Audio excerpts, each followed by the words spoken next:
Cet homme avait tout perdu, mais sa foi lui permit de trouver Dieu au moment le plus difficile de sa vie. Ce matin-là, le ciel n'annonçait aucune tempête. Raoul s'éveilla comme tant d'autres jours, sentant sur ses épaules fatiguées le poids familier de ses inquiétudes. Né dans une petite ville de province française, où le temps semblait s'écouler plus lentement, il avait grandi au son des récits sur l'honneur, le travail acharné et la présence constante de Dieu dans la vie des gens. Sa mère, une femme de foi inébranlable, répétait toujours que le Seigneur n'abandonnait jamais ses enfants, même dans les heures les plus sombres. Des paroles qui résonnaient maintenant comme des étoiles dont la lumière met du temps à nous parvenir. La vie de Raoul ressemblait à un trait de crayon tracé sur une feuille jaunie par le temps. Il se levait chaque jour à 5 heures du matin, avalait un café rapide et partait travailler à l'usine locale, où il passait 10 heures de sa journée. Il rentrait épuisé dans un logement modeste, mais qui renfermait le plus précieux de ses trésors, les souvenirs de la famille qu'il avait bâtie au prix de tant d'efforts.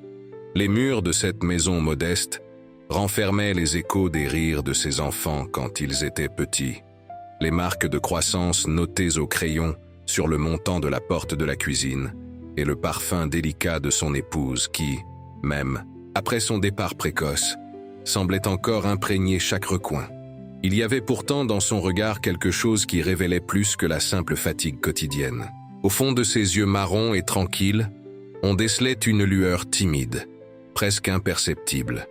C'était comme une flamme minuscule qui persistait à brûler, même si tout autour indiquait qu'elle aurait dû s'éteindre. Peut-être s'agissait-il de cette foi héritée de ses aïeux, désormais assoupie sous des couches de désillusion et de monotonie. Ou peut-être n'était-ce que l'espoir obstiné qu'un jour, sa vie offrirait encore quelque chose au-delà d'une existence faite d'ombres et de silence. Les mains de Raoul, calleuses et marquées par le temps, racontaient des histoires qu'il partageait rarement de vive voix. Elles portaient le poids des outils qui assurèrent sa subsistance, mais aussi la délicatesse avec laquelle il tenait les portraits encadrés de jours plus heureux. Dans ces gestes simples résidait une dignité silencieuse, une résistance tranquille contre l'oubli et la solitude. Le destin, cependant, semblait avoir d'autres desseins pour cet homme à la fois endormi. Comme si la vie n'avait attendu que le moment opportun pour éprouver la réelle étendue de son endurance, les épreuves commencèrent à s'abattre sur lui avec la violence d'une tempête depuis longtemps annoncée, mais ignorée. Tout commença par un coup de téléphone un jeudi après-midi. La voix à l'autre bout du fil était lointaine et impersonnelle. L'usine où il travaillait depuis 25 ans allait fermer ses portes sous 2 semaines. Une décision prise par la direction, lui avait-on dit. Rien de personnel. Juste des chiffres qui ne collaient plus dans des tableaux glacés. Son dévouement de toute une vie se résumait à une indemnité dérisoire et une poignée de main formelle. Raoul rentra chez lui ce jour-là avec le poids du monde sur ses épaules. Les rues de sa petite ville semblaient plus étroites, comme si elles se refermaient autour de lui.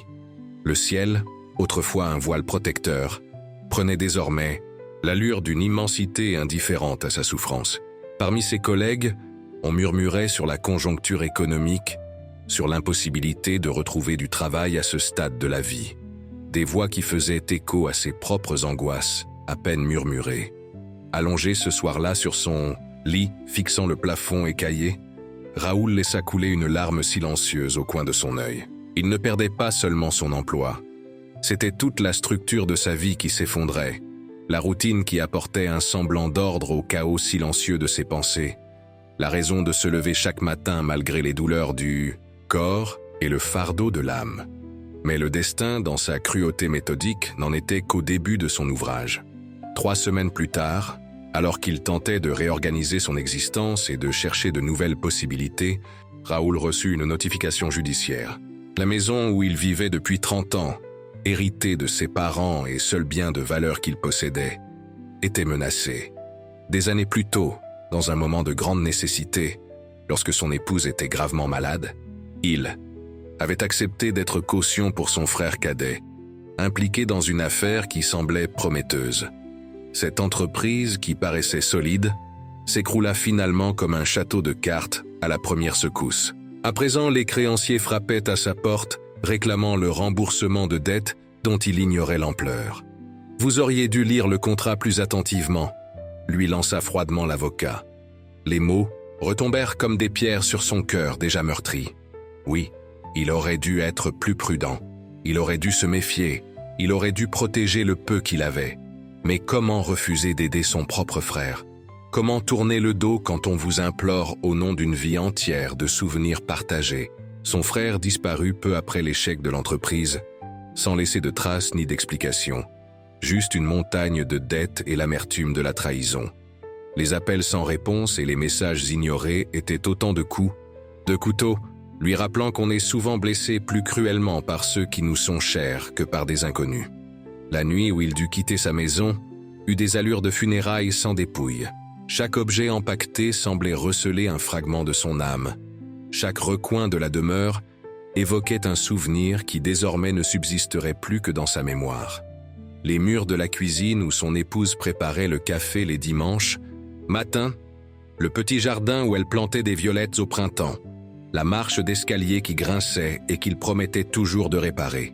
Tout cela resterait derrière lui, livré à des mains étrangères qui ne comprendraient jamais la signification de chaque centimètre de ce lieu. Raoul s'installa dans une chambre à louer, au fond d'une vieille pension située dans un quartier oublié de la ville. L'espace était si réduit qu'il avait à peine la place d'y mettre son lit et une vieille armoire où il rangeait les quelques vêtements qu'il avait conservés. Le reste de ses affaires fut vendu pour payer une partie des dettes ou entreposé dans le garage d'un ancien collègue de travail qui, plus par pitié que par véritable amitié, lui avait offert ce coin de stockage. C'est dans ce réduit, étouffant que Raoul ressentit les premiers signes de la rébellion de son propre corps. Des maux de tête incessants, une fatigue qu'aucun repos ne parvenait à soulager, une oppression constante à la poitrine qui n'était pas seulement émotionnelle. Quand il trouva enfin le courage de consulter un médecin, épuisant au passage une partie du peu d'économie qui lui restait, le diagnostic tomba comme un nouveau coup de massue. Hypertension sévère, début de diabète, signaux alarmants, réclamant un traitement immédiat et des changements d'habitude. Vous devez réduire votre stress. Il recommanda le docteur, sans savoir qu'il demandait l'impossible. Comment réduire le stress quand on a tout perdu? Où trouver le calme lorsque le sol se dérobe sous nos pieds? Comment prendre soin de sa santé quand chaque centime doit être compté et recompté pour tenter de survivre un mois de plus? Les médicaments coûtaient bien trop cher pour son budget désormais famélique. Les consultations de suivi relevèrent du luxe. Raoul se mit à rationner ses pilules, ne les prenant qu'1 jour sur 2, se mentant à lui-même en espérant que son corps comprendrait la situation et coopérerait avec son indigence. L'isolement s'installa presque naturellement, comme de l'eau s'infiltrant vers le point le plus bas. Ses amis d'autrefois appelèrent de moins en moins. Les invitations à prendre un café ou à déjeuner le dimanche cessèrent. Les gens ont ce réflexe de se tenir à distance du malheur, comme s'il était contagieux. Ou peut-être était-ce lui qui se tenait à l'écart, honteux de sa nouvelle condition, incapable de supporter les regards de pitié, ou pire encore, l'indifférence polie de ceux qui ne savent plus quoi dire face à un désarroi qui dure. Cesse, enfants depuis longtemps installés dans d'autres villes avec leur propre famille et leurs propres difficultés, tentaient par moments de lui venir en aide, mais Raoul refusait avec un orgueil blessé. « Je vais bien », mentait-il au téléphone, affichant une conviction à laquelle lui-même ne croyait pas. « C'est seulement une mauvaise passe, ça va s'arranger. » Mais au fond, il savait qu'il n'allait pas bien, et il se demandait, dans ses nuits d'insomnie, combien de temps encore ses enfants continueraient à appeler avant que leurs occupations ne les emportent, loin de ce vieux père misérable. Les jours s'étiraient, tous semblables. Raoul glanait des petits boulots temporaires, déplaçait des caisses dans un marché, aidait à des déménagements, n'importe quelle tâche que son corps de plus en plus affaibli pouvait supporter. L'argent qu'il gagnait à peine suffisait à payer son loyer et à se nourrir chichement. Les week-ends, autrefois attendus, n'étaient plus qu'un rappel lancinant de sa solitude. C'est au cours de l'une de ces nuits interminables, alors qu'il était allongé sur son lit étroit, que Raoul sentit quelque chose se briser en lui. Ce ne fut pas un craquement bruyant ou spectaculaire, plutôt le discret bruit d'une branche fragile sous le poids de la neige, silencieux, inévitable, définitif. Les larmes longtemps retenues coulèrent enfin, d'abord timidement, puis en un flot incontrôlable, secouant tout son corps de sanglots profonds. Il pleura tout ce qu'il avait, perdu. Son travail, sa maison, sa santé, sa dignité. Il pleura la trahison de son frère et l'éloignement de ses amis. Il pleura son épouse, partie trop tôt, et qui restait peut-être sa seule ancre véritable dans ce monde. Il pleura ses enfants lointains et ses petits-enfants qui grandissaient sans vraiment connaître leur grand-père. Il pleura la foi naïve de son enfance, qui lui paraissait aujourd'hui une cruelle ironie face à tant de souffrances. Quand le soleil se leva, il le trouva encore éveillé, les yeux gonflés et l'âme vidée, sans force pour se lever, sans envie d'affronter une nouvelle journée identique à la précédente. Raoul demeura couché, observant la poussière virevolter dans les rayons de lumière qui filtraient à travers le rideau déchiré. C'est à cet instant de détresse absolue qu'un phénomène étrange se produisit en lui. Une question émergea, non pas dans son esprit conscient, mais du tréfonds de son être. Que reste-t-il quand on a tout perdu? La question flotta dans l'air comme un spectre insistant, réclamant une réponse. Raoul ferma les yeux, cherchant, en vain, des solutions qui n'existaient pas. Pourtant, quelque chose bougea à l'intérieur, comme un courant souterrain qui trouverait enfin une fissure pour émerger. Ce matin-là, pour la première fois depuis des mois, Raoul se leva avant que son réveil ne sonne. Il se passa de l'eau froide sur le visage, fixa dans le miroir fendu un homme qu'il reconnaissait à peine et prit une décision. Il ignorait encore quoi faire ni où aller, mais il savait qu'il ne pouvait plus rester là, inerte, à se laisser emporter plus avant dans les profondeurs de son malheur. Il marcha au hasard dans les rues de la ville, observant d'un œil neuf les passants pressés, chacun traînant ses fardeaux invisibles. Il vit des enfants qui jouaient au parc, insouciants des soucis du monde adulte. Il aperçut un couple de personnes âgées assises sur un banc, main dans la main, partageant un silence complice façonné par des décennies de vie commune. Il remarqua les arbres qui persistaient à pousser entre le béton, leurs racines cassant le goudron pour trouver obstinément un peu de lumière. Ses pas l'emmenèrent, au-delà des limites de la ville, sur une route de campagne peu fréquentée. Le soleil commençait à descendre, teignant le ciel de nuances d'orange et de rose. Et Raoul poursuivit sa marche, indifférent à la fatigue ou à la distance qui le séparait de sa chambre misérable. Il y avait là un sentiment de libération, à se déplacer sans but, à laisser son corps imposer un rythme indépendant de toute obligation. La nuit était déjà tombée quand il s'arrêta, soudain conscient de l'endroit où il se trouvait.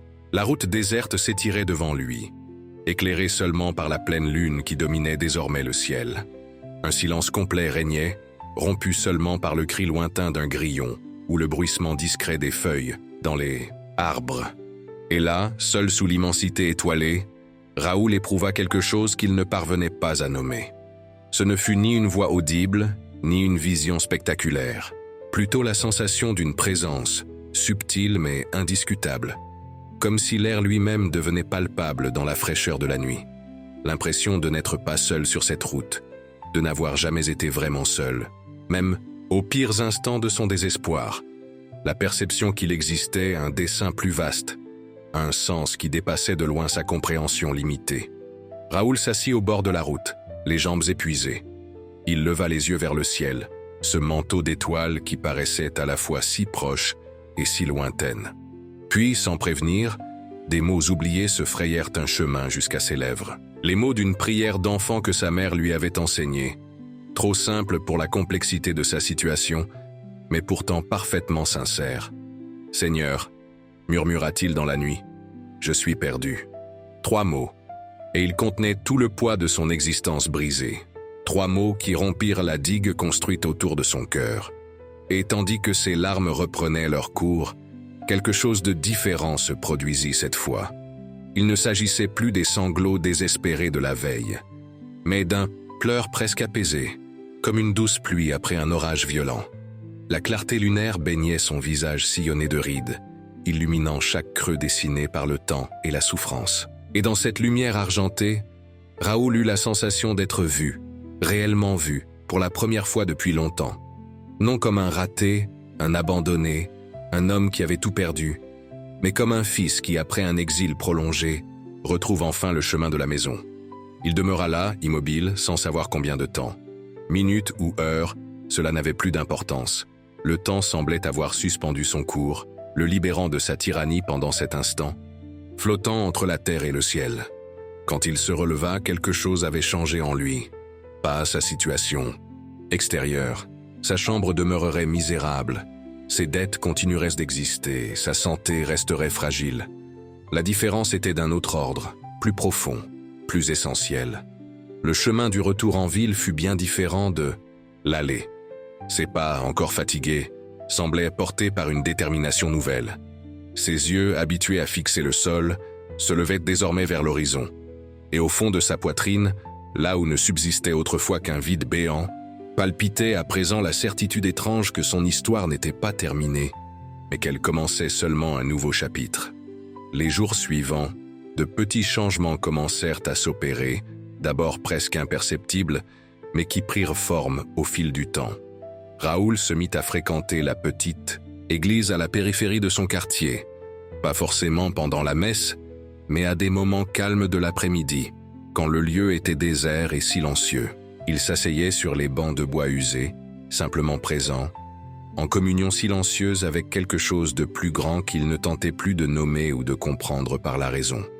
Un vieux prêtre, ayant remarqué sa présence assidue, s'approcha un jour. Il ne posa pas de questions indiscrètes, ni ne prodigua de conseils non sollicités. Il s'assit juste à ses côtés et partagea ce silence, comme quelqu'un qui comprend que certains chemins doivent être parcourus seuls, même si on n'est pas vraiment solitaire. La souffrance, dit finalement le prêtre d'une voix basse et apaisante, n'est pas une punition, mais un chemin. Ce qui importe, ce n'est pas tant le fardeau que nous portons, mais la façon dont nous le portons. Des mots simples qui résonnèrent profondément en Raoul, non pas comme une révélation fracassante, mais comme la confirmation de ce qu'il commençait déjà à pressentir intimement. Sa douleur n'était pas dénuée de sens. Ses pertes n'étaient pas une simple soustraction, mais aussi une préparation à quelque chose de nouveau qu'il ne pouvait pas encore clairement discerner. Un matin particulièrement éprouvant, alors que ses articulations le faisaient atrocement souffrir, Raoul tomba sur un feuillet laissé sur un banc de l'église. Il annonçait un groupe de soutien pour les personnes en difficulté financière et morale, qui se réunissaient chaque semaine dans la salle paroissiale. Autrefois, il aurait ignoré cette annonce, trop fier pour admettre son besoin d'aide, ou trop craintif à l'idée de dévoiler ses blessures devant des inconnus. Mais quelque chose avait changé. Sa première réunion fut un exercice de courage. S'asseoir en cercle parmi des gens qu'il ne connaissait pas, tous portant leurs histoires de faillite et de peine, réclamait une vulnérabilité à laquelle il n'était plus habitué. Il écouta en silence les récits. Un homme qui avait perdu l'entreprise familiale à cause de décisions mal calculées, une femme abandonnée par son mari après 30 ans de mariage, un jeune en lutte contre l'addiction et le rejet de sa famille. Lorsque vint son tour de parler, les mots sortirent d'abord de sa bouche avec hésitation, puis s'écoulèrent avec une honnêteté qui le surprit lui-même. Il raconta l'usine, la maison perdue, le frère disparu, la santé défaillante.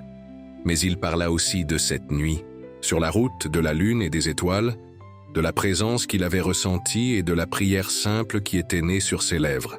Et en partageant son histoire, il se rendit compte qu'il ne faisait pas que revisiter sa souffrance, mais qu'il reconnaissait pour la première fois la petite graine d'espoir qui avait commencé à germer au milieu des ruines de sa vie. Tous autres membres du groupe écoutèrent avec respect et sans jugement. Certains hochaient la tête en signe de compréhension, d'autres avaient les larmes aux yeux. Tous étaient unis par ce fil invisible qui relie ceux qui ont goûté au revers amer de l'existence. Quand la réunion s'acheva, un homme d'une cinquantaine d'années s'approcha de Raoul. « J'ai une petite menuiserie, » dit-il en lui tendant une carte de visite modeste. « Je ne peux pas offrir grand-chose, mais j'aurais besoin de quelqu'un pour m'aider quelques heures par semaine. Quelqu'un de fiable, qui comprenne que même un travail modeste conserve sa dignité. » Ce n'était pas une proposition qui allait transformer sa situation financière du jour au lendemain, mais c'était un début. un petit phare dans un océan qui semblait sans fin. Raoul accepta avec gratitude, sans savoir que cette rencontre en apparence anodine marquerait le premier jalon d'un long processus de reconstruction, tant extérieur qu'intérieur. La menuiserie était un endroit paisible, idéal pour l'état d'esprit contemplatif qui habitait désormais Raoul. L'odeur du bois fraîchement scié, le rythme régulier des outils, la satisfaction de voir un objet prendre forme sous ses mains, nourrissait quelque chose en lui qui dépassait la simple nécessité de gagner sa vie. C'était comme s'il façonnait aussi un nouveau regard sur lui-même et sur le monde. Le patron, Charles, était un homme de peu de mots mais riche d'une sagesse pratique. Il apprit à Raoul non seulement des techniques de menuiserie, mais aussi des leçons de patience et d'acceptation. « Le pot boit à sa propre volonté », disait-il souvent. Notre travail n'est pas de le forcer à être ce qu'il n'est pas, mais de découvrir ce qu'il peut devenir. Avec le petit salaire que lui versait Charles, Raoul put louer un logement légèrement plus correct, encore modeste mais doté de fenêtres laissant entrer la lumière, et assez spacieux pour ne pas s'y sentir oppressé. Peu à peu, il récupéra quelques affaires personnelles entreposées, non pas les plus onéreuses, mais celles qui recelaient des souvenirs essentiels. L'album de photos de famille, la montre à gousset qui avait appartenu à son père, le vase en porcelaine que son épouse affectionnait tant. Sa santé restait compliquée, mais il l'affrontait désormais avec plus de détermination et moins de fatalisme. Une assistante sociale du groupe de soutien l'orienta vers un programme d'aide publique qui subventionnait en partie ses médicaments. Une jeune médecin bénévole, dans une clinique de quartier, proposa de le suivre avec des consultations mensuelles à un tarif abordable. Petit à petit, presque imperceptiblement, Raoul se remit à tisser un réseau de relations.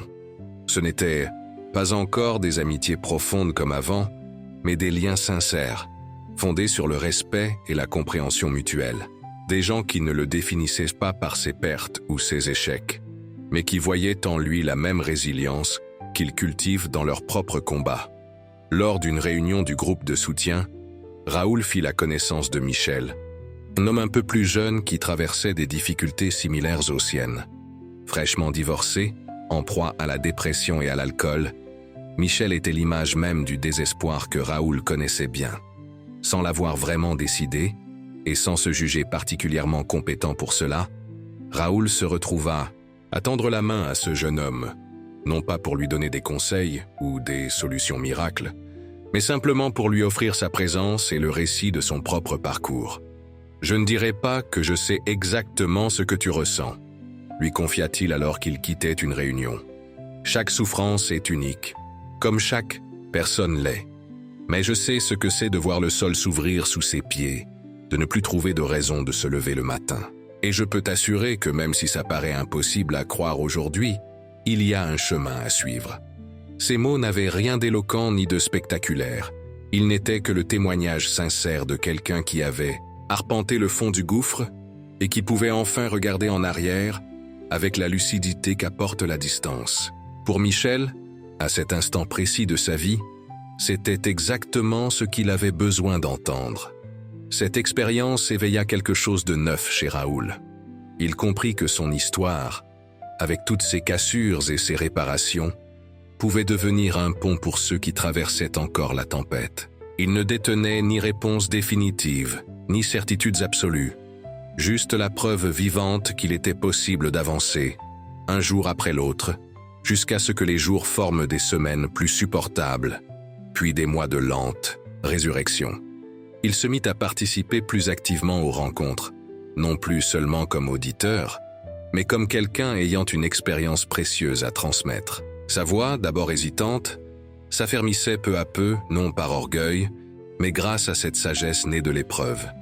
Et chaque fois qu'il partageait son cheminement, chaque fois qu'il tendait la main à quelqu'un en détresse, il sentait en lui se fortifier la certitude que ses souffrances, aussi cruelles fussent-elles, n'avaient pas été inutiles. Une année s'écoula depuis cette fameuse nuit sur la route déserte.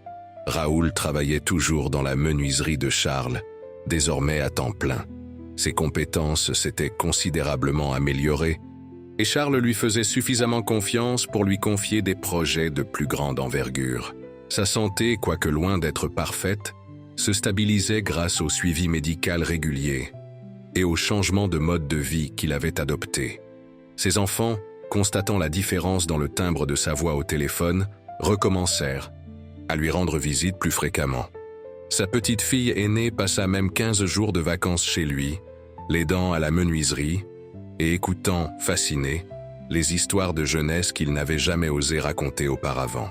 Leur relation, autrefois dominée par l'inquiétude et le sentiment de devoir, s'épanouissait en quelque chose de plus profond et authentique. Quant à son frère, toujours aucune nouvelle.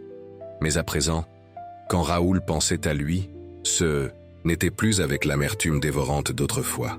Il éprouvait plutôt une compassion, sereine, la conscience que chacun porte ses propres démons et ses plaies. Il avait pardonné, non pas parce que ce qui s'était passé était excusable, mais parce qu'il avait compris que la rancune était un fardeau trop lourd à porter. Un dimanche après-midi, tandis qu'il rangeait son petit appartement, Raoul tomba sur le vieil album de photos de famille. Il s'installa dans son fauteuil préféré, qu'il avait déniché chez un brocanteur et restauré lui-même, puis feuilleta les pages jaunies.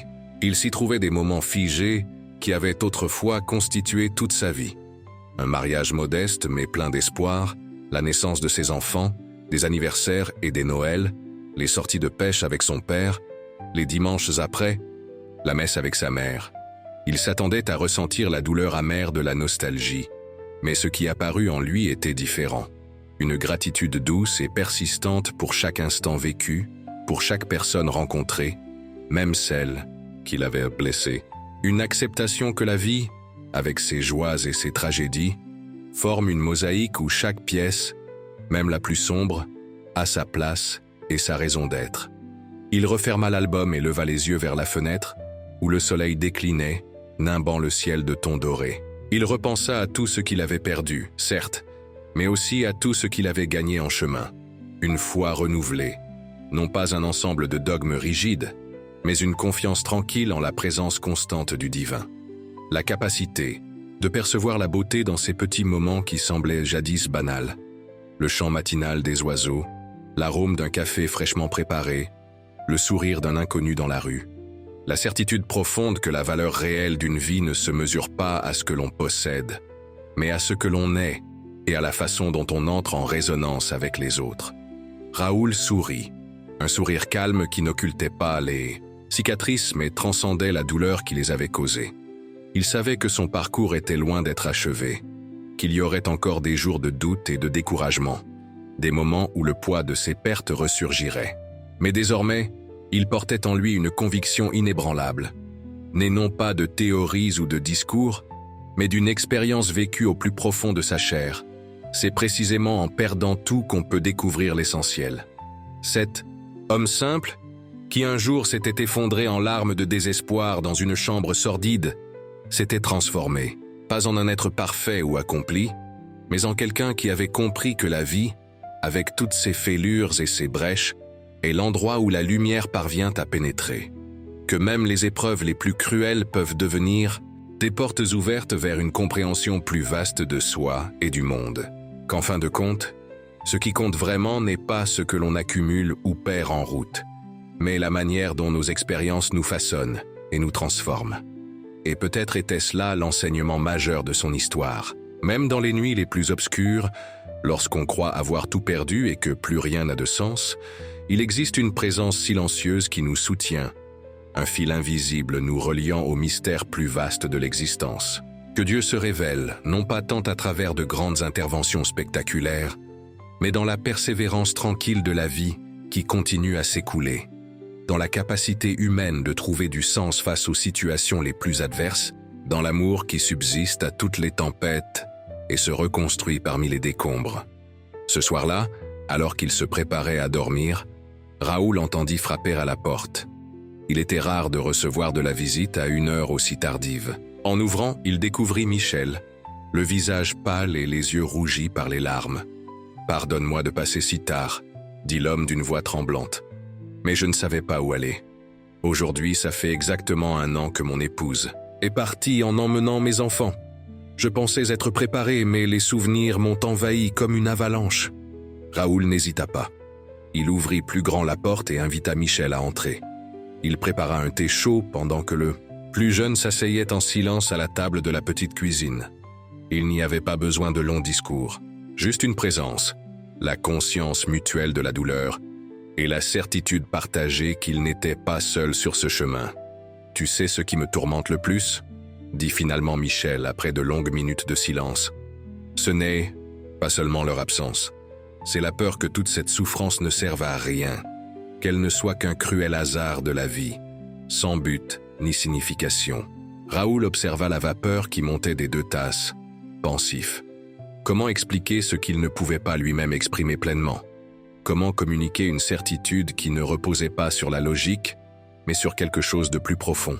« Il y a 2 ans, j'aurais sans doute été d'accord avec toi, » répondit-il. « Quand j'ai tout perdu, je me suis demandé moi aussi si notre souffrance n'était qu'un accident absurde. Je n'ai pas de preuves ou de démonstration pour justifier ce que je ressens maintenant. Mais j'ai découvert que, même au cœur de la nuit la plus noire, même quand on a la sensation d'être totalement abandonné, il y a une présence qui demeure. » Michel leva les yeux, partagé entre scepticisme et un besoin désespéré de croire. « Comment peux-tu en être sûr ? Ce n'est pas une certitude qui m'est tombée dessus comme une révélation, » poursuivit Raoul. « C'est quelque chose qui a grandi en moi, lentement, comme une graine sous la neige, cachée jusqu'à ce que les premiers bourgeons traversent la surface. Ça s'est nourri de tous ces moments de grâce inattendus. Le sourire d'un enfant inconnu dans le bus, la bonté d'un étranger, la splendeur d'un coucher de soleil qui semblait fait pour apaiser mon cœur blessé. » Raoul marqua une pause, cherchant les mots capables de raconter ce qu'il avait découvert au fond de ces ténèbres. « Je ne crois pas que notre souffrance soit un plan de Dieu pour nous, comme s'il nous infligeait ces épreuves pour nous punir. Je crois que la douleur fait partie de la vie, qu'elle vient des choix humains, des aléas de l'existence, de la fragilité même de nos corps et de nos cœurs.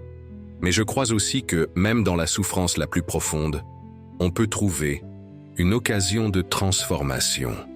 Non parce que la douleur est bonne en elle-même, mais parce qu'on peut choisir notre façon d'y répondre. » Michel écoutait attentivement, des larmes coulant à présent librement sur son visage fatigué.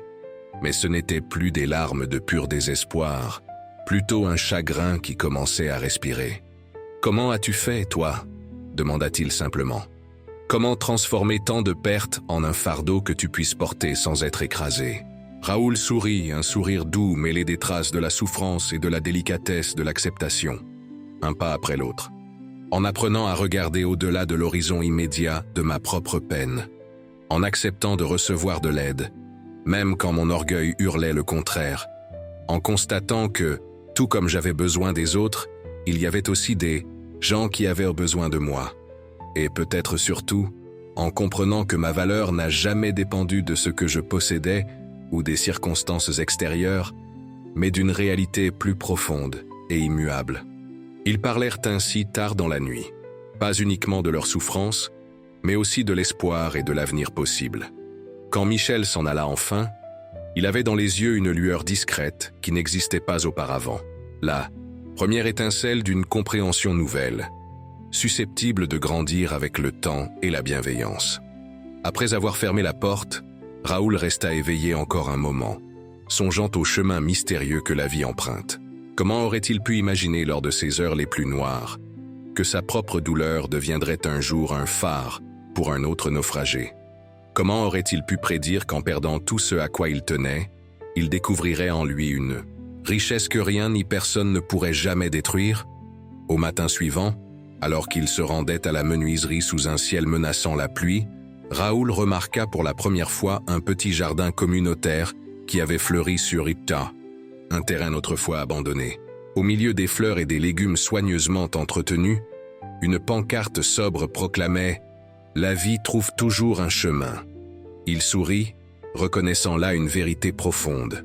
Oui, la vie trouve toujours un chemin, même dans les sols. Les plus arides, même après les incendies les plus dévastateurs, et peut-être résidait là l'essence du divin qu'il avait redécouvert. Non pas un Dieu lointain qui manipule les événements comme un marionnettiste, mais une force de vie omniprésente, qui persévère renouvelle et transforme, nous, invitant à participer, nous aussi, à cet élan incessant de renaissance. Dans les mois qui suivirent, Raoul poursuivit son chemin de reconstruction. Charles, le patron de la menuiserie, lui proposa de devenir associé, un engagement modeste mais synonyme d'une stabilité qui aurait paru impensable quelques années plus tôt. Sa santé, toujours fragile, se maintenait malgré tout, soutenue par les soins médicaux réguliers et des habitudes de vie mieux adaptées. Le groupe de soutien faisait désormais partie intégrante de son existence, non seulement comme un lieu où puiser du réconfort, mais aussi comme un espace où il pouvait transmettre la sagesse acquise au prix de ses souffrances et assister au progrès d'autres personnes qui touchaient à leur tour le fond avant de remonter. Michel, notamment, était devenu un ami proche. Ensemble, ils mirent sur pied un petit projet d'entraide destiné aux hommes confrontés à des crises similaires. Perte d'emploi, divorce, détresse psychique, deuil. Rien de grandiose, juste des rencontres bimensuelles. Dans une salle prêtée, du thé, des biscuits et un climat de confiance où chacun pouvait déposer sa peine ou son espoir. Mais pour ceux qui s'y rendaient, c'était un véritable refuge au milieu du désert. Environ 3 ans après que tout se fut effondré, Raoul reçut un appel téléphonique inattendu. Une voix hésitante, presque méconnaissable. « Raoul, c'est ton frère. » Le silence qui suivit fut lourd, chargé de tout le non-dit accumulé au fil des années. Raoul sentit son cœur s'emballer, pris entre une multitude d'émotions, contradictoires. « Où es-tu » demanda-t-il enfin d'une voix maîtrisée. « Dans un centre de réinsertion à Paris. J'y suis depuis 6 mois. » La voix de son frère tremblait légèrement. « Je sais que je n'ai pas le droit de demander quoi que ce soit après ce que j'ai fait, mais dans le programme que je suis, on doit faire amende honorable auprès des personnes qu'on a blessées. Et tu es le premier sur ma liste. » Raoul ferma les yeux, laissant ces mots trouver leur place en lui.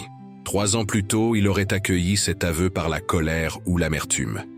Désormais, il constatait avec surprise qu'il n'éprouvait ni rancune, ni haine.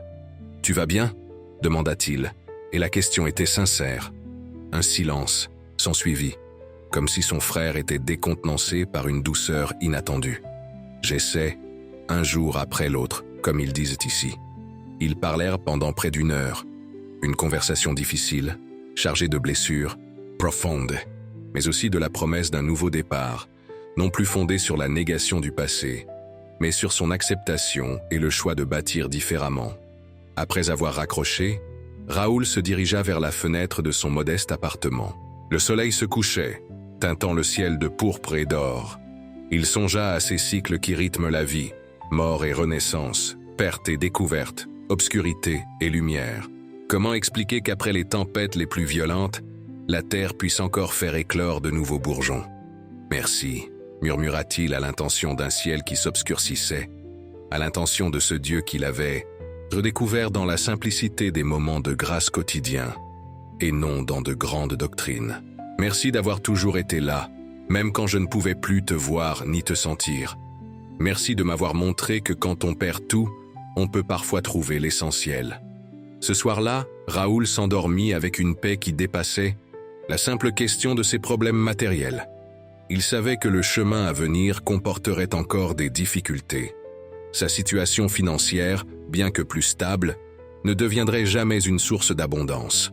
Sa santé exigerait des précautions constantes. Les relations brisées ne se reconstruiraient pas aisément si jamais elles pouvaient l'être pleinement. Mais il avait découvert en lui quelque chose qu'aucun revers de fortune ne pourrait plus lui enlever. La certitude d'être aimé, non pour ce qu'il possédait ou accomplissait, mais pour le simple fait d'exister. La conscience que la valeur d'une vie ne se jauge pas aux étalons de la réussite, mais à la capacité d'aimer et d'être aimé, de grandir à travers l'épreuve, de trouver un sens, même dans l'obscurité la plus épaisse. Et cette certitude, née dans la nuit la plus sombre de son existence, alors que tout semblait perdu et dépourvu de sens, était la vraie richesse qui l'emporterait avec lui jusqu'à la fin de ses jours. Un trésor qu'aucune trahison ne pourrait voler, aucune maladie détruire, aucune tempête anéantir. L'homme qui avait tout perdu avait fini par trouver en définitive la seule chose vraiment essentielle, la présence constante de Dieu, non comme une entité éloignée, mais comme la force même qui maintient la vie dans ces heures les plus fragiles, qui murmure l'espérance lorsque tout semble perdu, et transforme même nos plaies les plus profondes en passage vers une compréhension plus vaste et plus compatissante de notre humanité.